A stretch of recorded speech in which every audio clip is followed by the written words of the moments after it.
Olá, boa noite. A gente começa o RN2 desta terça-feira com imagens ao vivo do trânsito aí na Tomás Landim. Fluxo sempre mais intenso de quem está indo da ponte de Igapó em direção a São Gonçalo do Amarante, zona norte da capital. Um pouco menos intenso para quem está indo em direção à ponte de Igapó. O RN2 está no ar.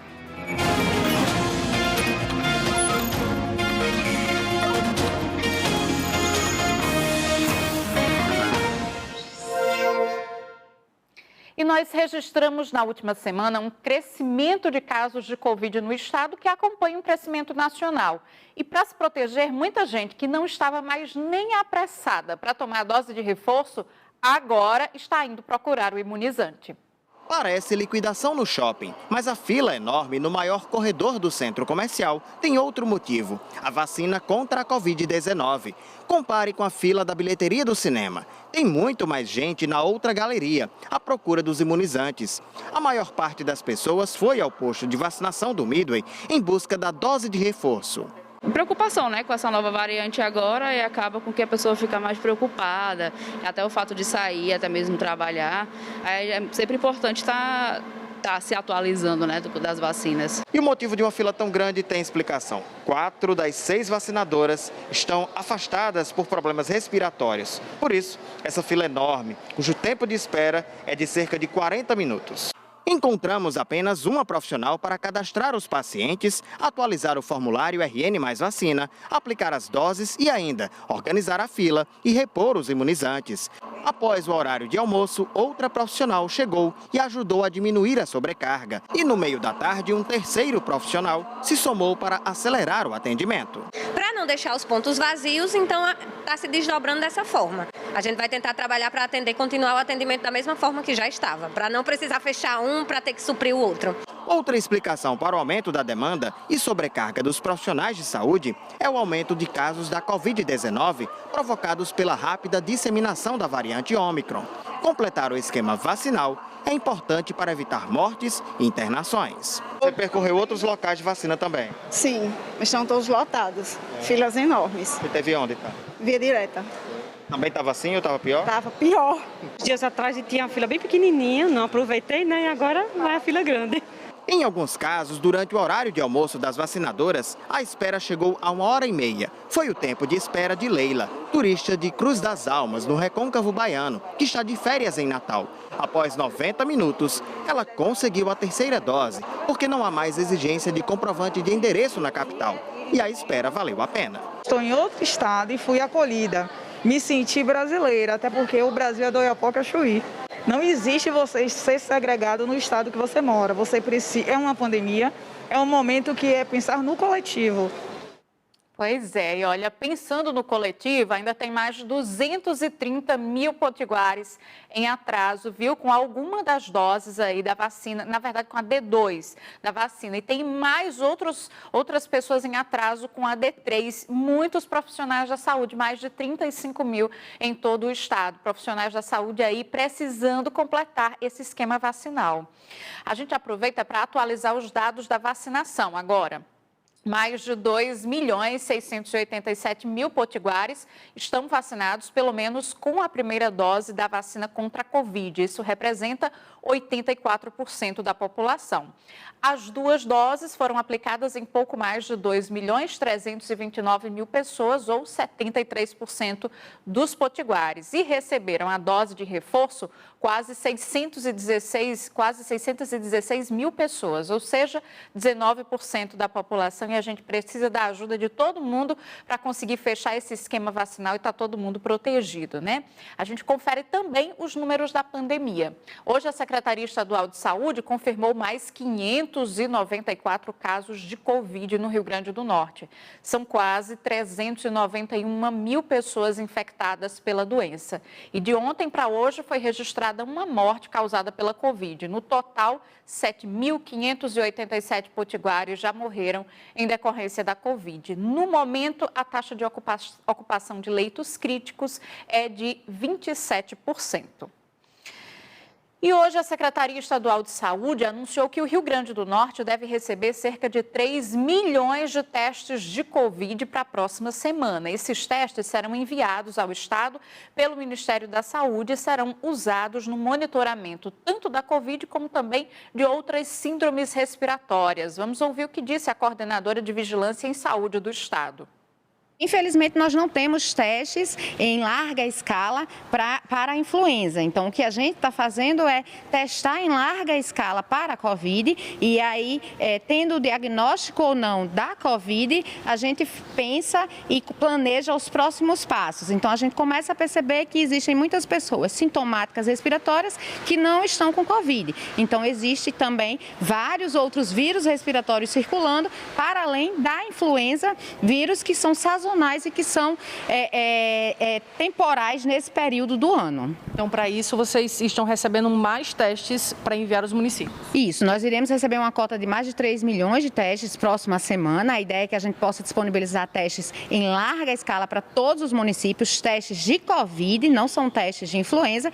E aí a gente espera que os municípios façam uma ampla testagem nas pessoas sintomáticas, nas assintomáticas e naqueles contatos também das pessoas que, porventura, testarem positivo. Vai dar para testar quase toda a população do estado, né? Mudando de assunto, o Conselho de Ensino, Pesquisa e Extensão da Universidade Federal do Rio Grande do Norte aprovou hoje o retorno das aulas presenciais que estão suspensas desde o início da pandemia, em março de 2020. Quem traz os detalhes para a gente é Juliane Barreto, que está aqui com a gente. Boa noite, Juliane. É um momento muito aguardado, não é, por toda aí a comunidade acadêmica, mas também de um certo receio nesse momento em que está aumentando a quantidade de casos de Covid no Brasil, não é, Juliane? Oi, Sara, boa noite para você, boa noite para quem está em casa. Pois é um formato que foi muito útil, muito necessário no momento mais crítico para a prevenção à Covid-19. Tem essa preocupação com o aumento de casos de novo, mas por outro lado também os estudantes questionam somente esse formato porque nem todas as disciplinas, né, se adequam a esse formato. Os estudantes têm uma forma muito individual de adquirir conhecimento, então por isso também esse debate da universidade e essa aprovação de retomar as aulas presenciais em 2022. Foi uma decisão aí do Conselho de Ensino, Pesquisa e Extensão, mas ainda deve passar também pelo Conselho de Administração da Universidade. Vamos ver qual é o posicionamento da Pró-Reitoria de Graduação sobre isso? A lei que regulamentava o ensino remoto no ensino superior, ela tem validade, ela tem vigência até o final do ano letivo de 2021. Na UFRN, o ano letivo de 2021 se encerrará no dia 19 de fevereiro. Portanto, o ano letivo de 2022 deverá ser, o lastro legal para ele é que ele seja presencial. E tendo este fundamento, o Conselho Superior avaliou as condições, ouviu o Comitê Covid, reavaliou o protocolo de biossegurança e, portanto, tomou a decisão de retomada presencial a partir de todas essas importantes premissas. Nós entendemos que o combate à Covid-19 é de responsabilidade de toda a sociedade, da comunidade acadêmica, de todas as pessoas. Portanto, o combate, a exigência do uso de máscaras, as exigências com relação a uso de álcool em gel e outras questões envolvidas no protocolo de segurança serão atentamente observadas por nós que fazemos a UFRN. A previsão, né, o que foi decidido é que as aulas recomecem no dia 28 de março e o primeiro semestre aí se encerre no dia 30 de julho de 2022. O que ficou definido também, segundo a universidade, é que nem todas as aulas vão voltar aí 100% de forma presencial. Cada unidade de ensino e cada curso também vai planejar como é que vai ser para não voltar também todo mundo de uma vez. O que a universidade vai cobrar também, já divulgou, apesar de uma portaria do governo federal orientando as universidades a não fazerem essa cobrança, será o passaporte da vacina, né? O estudante vai ter que comprovar que está com o calendário vacinal contra a Covid em dia, para poder ter acesso aí aos prédios da universidade, assim como funcionários também vão ter que levar esse comprovante de vacina. Eu volto com você no estúdio, Sara. Muito obrigada, Juliane. Então, se adiante, você que é estudante ou trabalha na universidade para ir tomar a sua vacina. E os centros de enfrentamento à gripe montados na capital registraram menos filas de espera hoje. Tanto o centro que fica no Semuri quanto o que fica lá no ginásio Nélio Dias. Mas ainda assim, o tempo que o paciente leva para receber esse atendimento médico não reduziu muito, não. Pedro buscou atendimento após sentir vários sintomas gripais. Foram mais de 2 horas de espera até passar pelo médico. Esperar ser mais rápido. Quais sintomas? Todos. Dor de cabeça, náusea, escorrimento no nariz, tosse, febril. Daniel também teve que esperar mais de 2 horas para receber atendimento. Ele também se queixava de sintomas gripais. Para mim foi só tosse e dor nas costas. Ontem aqui no Semuri, 267 pessoas receberam atendimento. Hoje, das 8 horas da manhã até ao meio-dia, 107 pacientes foram atendidos. Desses, 78 fizeram teste Covid, que deram 28 resultados positivos. Já no Centro de Enfrentamento à Gripe, que está funcionando no ginásio Nélio Dias, o movimento foi tranquilo pela manhã. Matheus chegou às 5h30 da manhã no ginásio e ele reclamava de febre e dores pelo corpo. Aí a gente veio logo cedo, primeiro a chegar. É a segunda vez que esse paciente procura atendimento com sintomas de gripe. Está sentindo desde quando esses sintomas? Desde sexta-feira. Bom, já vim já, procurei já. Tinha vindo outras vezes? Vim de novo. Não deu certo por quê das outras vezes? Não, tomei medicamento, mas fiquei do mesmo jeito. O Centro de Enfrentamento à Gripe no Nélio Dias funciona até às 5 da tarde. No mesmo local também são aplicadas vacinas contra a Covid-19, mas apenas com uma sala para pedestres e com a equipe reduzida, porque parte dela está doente. Resultado, uma fila na parte externa com pessoas à espera do imunizante. E o tradicional Bloco do Magão não vai desfilar este ano no Carnaval de Caicó, que é um dos maiores do estado. A decisão foi anunciada hoje pela Associação Cultural Alaúrça do Poço de Santana. A justificativa é o aumento de casos de Covid associado à variante Ômicron, que já circula no estado e é considerada mais transmissível. É o segundo ano seguido sem que o Bloco do Magão desfile pelas ruas de Caicó. A última apresentação aconteceu em 2020, antes da pandemia, e atraiu milhares de foliões entre moradores da região e turistas de todo o país. A Prefeitura de Caicó ainda não definiu se haverá ou não carnaval este ano na cidade. Hoje, a Prefeitura começou a fazer reuniões para discutir esse assunto. A decisão final deve ser anunciada nos próximos dias. E a cantora Alcione cancelou um show que ia fazer no próximo sábado, dia 15, na cidade de Tibau, que fica no oeste do estado, região da Costa Branca. O anúncio foi feito hoje à tarde através das redes sociais da cantora, que testou positivo para a Covid-19. E em comunicado, a assessoria informou que a Alcione está assintomática, mas que vai cumprir aí o período de isolamento social. O show em Tibau vai ser remarcado, segundo a cantora, mas a próxima data ainda não foi anunciada. O RN2 vai para o intervalo agora e na volta, uma senhora de 49 anos morreu em um acidente de trânsito no bairro de Felipe Camarão, na capital. E tem ainda o reajuste da gasolina e do diesel anunciado pela Petrobras. A gente volta já.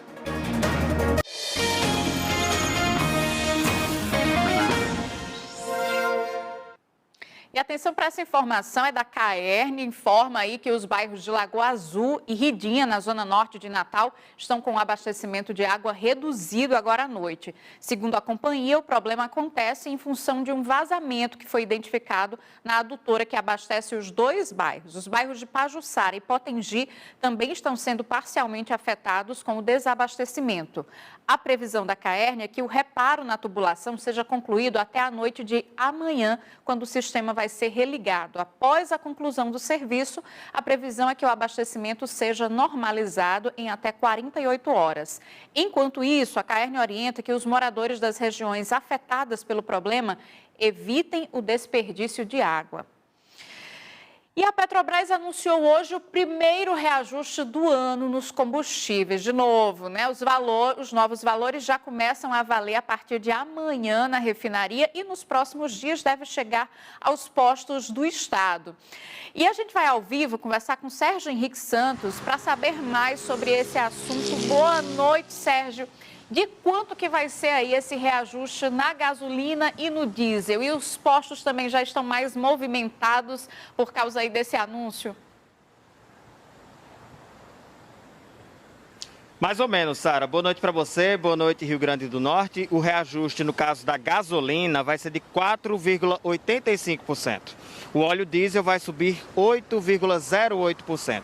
A Petrobras anunciou esse reajuste nas refinarias, anunciou hoje, mas diz que é válido a partir de amanhã, quarta-feira. Nós estamos aqui nesse posto da Avenida Roberto Freire, onde a gasolina é vendida a R$ 6,99 o litro.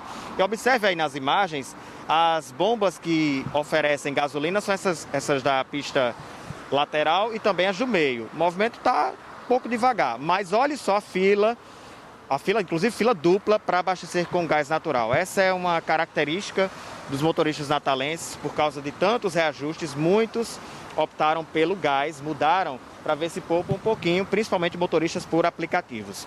Bom, o preço médio para as distribuidoras com esse novo reajuste anunciado pela Petrobras vai passar de R$ 3,09 para R$ 3,24 o litro da gasolina.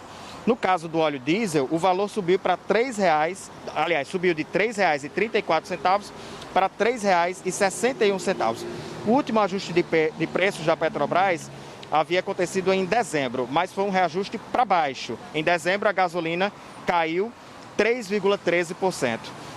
Foi a primeira queda desde 12 de junho. E o último aumento havia acontecido no mês de outubro. A Petrobras justificou esse reajuste novo, disse em comunicado que os ajustes são importantes para evitar desabastecimento e ainda para a prática de preços competitivos e em equilíbrio com o mercado.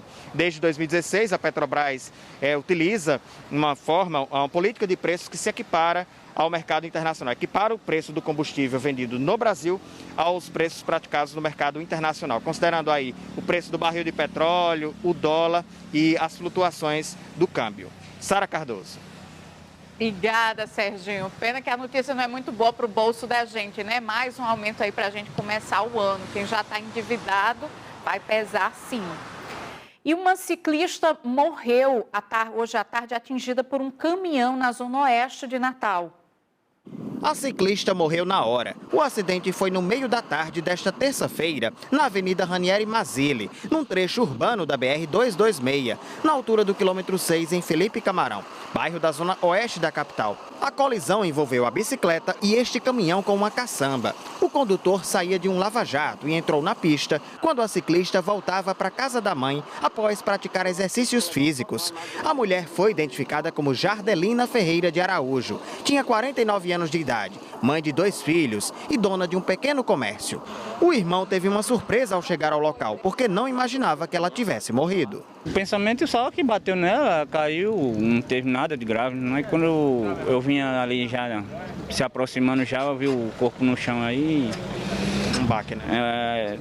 Demora para cair a ficha, né? Fazer o quê? O acidente chamou a atenção de curiosos que acompanharam o trabalho da perícia. O tráfego ficou lento, mas os agentes da Polícia Rodoviária Federal orientaram os motoristas a trafegar pelo acostamento e evitar o corpo no asfalto. O motorista da caçamba permaneceu aqui no local do acidente, inclusive chegou a ligar para o atendimento médico para tentar socorrer a vítima, mas ela já estava em óbito. A delegada que vai investigar o caso conversou com o motorista. Ele disse que tudo aconteceu muito rápido, que ele não percebeu a colisão, só ouviu o barulho. O inquérito a gente realmente, né, a gente procura como foi que aconteceu o acidente, para saber se existe a culpa ou não, né? O que é que a gente colhe aqui?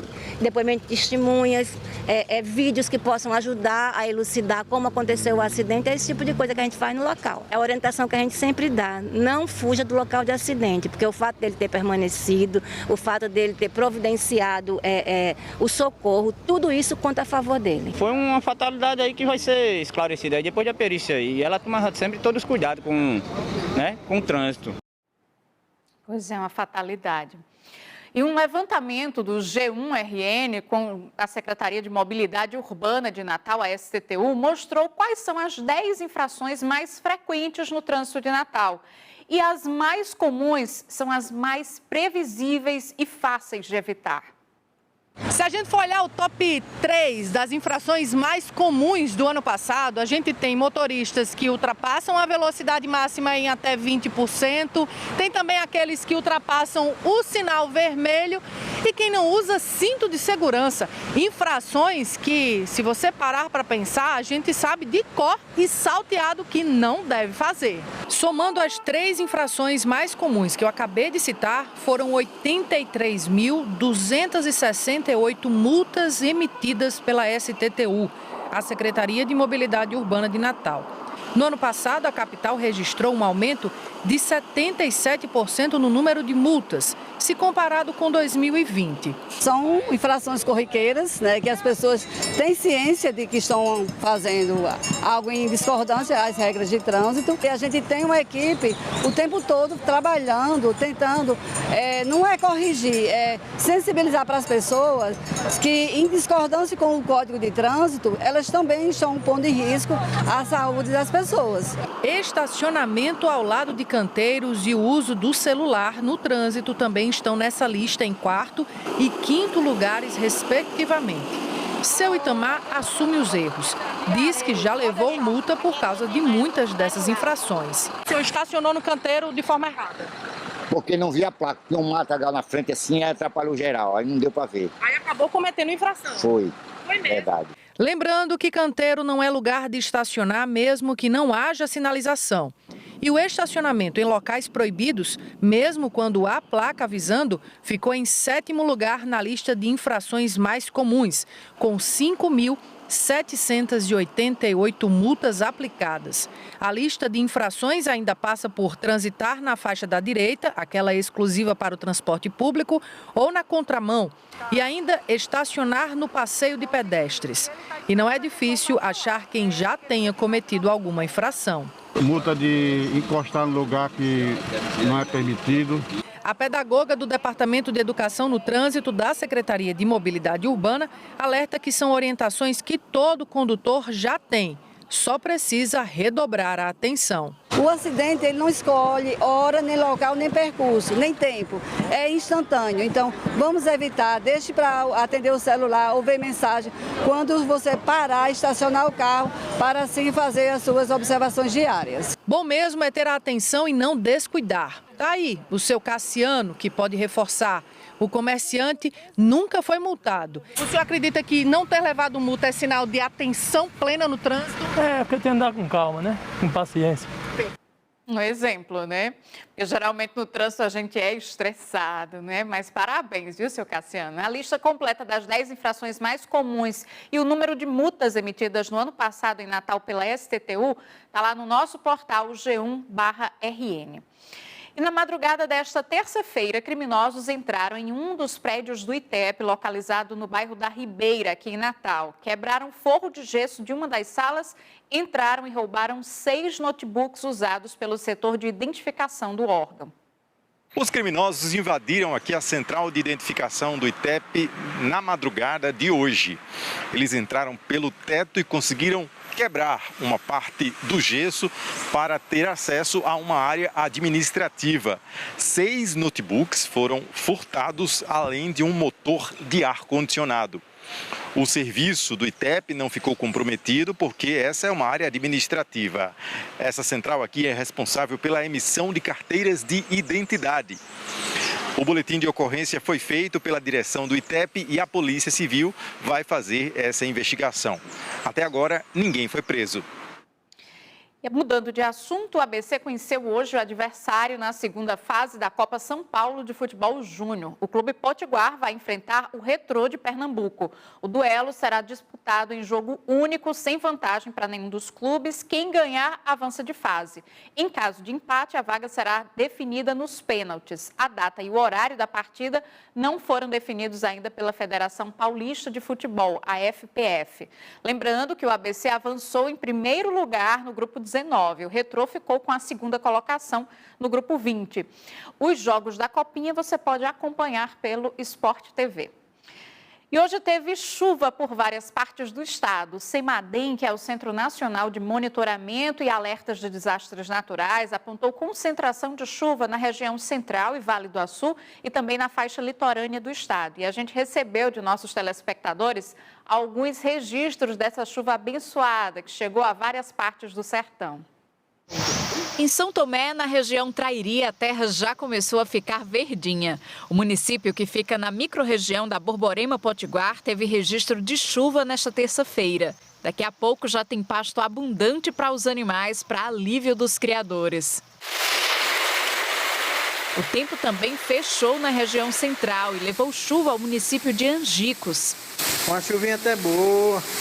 Em Lages, também região central, deu para tomar aquele banho de bica e reabastecer as caixas d'água. E a sinfonia do barulhinho da água, com o canto bem discreto de um pássaro, é música para acalmar os ouvidos do sertanejo. Em Guamaré, a água chegou lavando as telhas e as bicas e quem pôde aproveitou um banho de chuva na calçada de casa. Segundo o CEMADEM, o Centro Nacional de Monitoramento e Alertas de Desastres Naturais, até às 5 da tarde desta terça-feira, o município tinha registrado chuva de pouco mais de 12 milímetros. Aí pertinho, em Ipanguaçu, terra da banana, também teve registro de chuva. Essa imagem é do centro da cidade. Ao longo do dia, choveu em torno de 27 milímetros. Em João Câmara também teve chuva. Foram registrados ao longo do dia pelo CEMADEM 7 milímetros de precipitação. Jesus nos agraciou desde ontem à noite que chove. É uma bênção, né? E o Instituto Nacional de Meteorologia, o INMET, emitiu um alerta com possibilidade de chuvas intensas para 84 municípios do estado. Esse aviso vale até o fim da manhã de amanhã. Segundo o INMET, pode chover de 20 a 30 milímetros por hora ou 50 milímetros no acumulado do dia. O alerta se estende às cidades da região oeste, central, litoral norte e leste potiguar, incluindo Natal e Mossoró. E a gente aproveita para dar uma conferida na previsão do tempo para amanhã em algumas cidades aqui do estado. Bora começar aqui pela capital. Em Natal, a previsão aí é de amanhã fazer um pouco de ter sol, né, entre nuvens com grande possibilidade de chuva ao longo de todo o dia. O volume de chuva esperado pode chegar aos 20 milímetros, viu? Essa quantidade de chuva em um curto espaço de tempo pode provocar alagamentos e aí já fica esse alerta aí para as autoridades e também para quem mora em região, né, que pode aí provocar ou passa por regiões que costumam alagar quando chove um pouquinho mais. Também deve chover em Mossoró, mas por lá a chuva só deve chegar à tarde acompanhada de trovoada. O acumulado do dia deve ser de 15 milímetros, viu? Apesar disso, o calor continua intenso e pode fazer até 35 graus. Previsão parecida para Currais Novos, no Seridó do estado. Amanhã o dia vai ser parcialmente nublado, com boa possibilidade de chuva. À tarde também, essa chuva pode chegar aos 25 milímetros e vir acompanhada de trovoadas. Ainda assim, a máxima 37 graus. E segundo a meteorologia, também deve chover em Pau dos Ferros, no Alto Oeste. É esperado um volume total de 16 milímetros amanhã e a temperatura variando entre 23 e 36 graus. Essa é a previsão do tempo para amanhã em algumas regiões do nosso estado. Para você, uma excelente noite. O RN2 de hoje fica por aqui e a gente volta a se encontrar na programação. Até mais.